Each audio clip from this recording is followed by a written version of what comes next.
Right, let's talk about Jerome Powell and what he was saying, that the concern is that people will lose confidence in the efforts to control this pandemic, and they're going to pull back from the activities that might put them at risk. So, there's real clear signs of a big change in how our economy functions. Well, we're seeing that in New Jersey, which is spiking up, and we're seeing that in Connecticut, which is spiking up.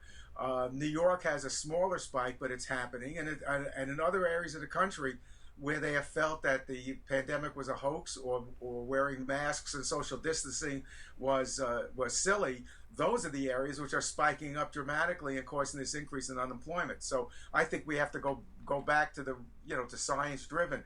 Wear masks, social distancing, pay attention, don't be foolish. The winter is not a time to experiment and going out and having family gatherings, because everybody is clustering indoors and together, and that's really against the advice of CDC and physicians. Yeah, when we look at spending, JP Morgan Chase was tracking some 30 million credit and debit cards, and they found that it fell 7.4% earlier just this month. And they also noticed a sharp drop from just 2 weeks ago. The consumer sentiment also declined in early November, down nearly 21%. That's compared to a year ago, and that's from a study out of the University of Michigan. Yeah, and that's not unexpected either. The cold weather comes, people come indoors, they're not spending money outdoors.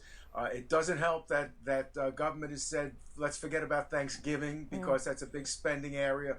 People are being afraid of Christmas and the Christmas season and going into malls. So all this negative talk, and I'm not saying that it's not valid talk, but it is negative in terms about the spike up and the dark winter, if you will, of the virus. And that is really starting to play on shoppers and consumers' psyches. And that's what you're seeing in these numbers. All right.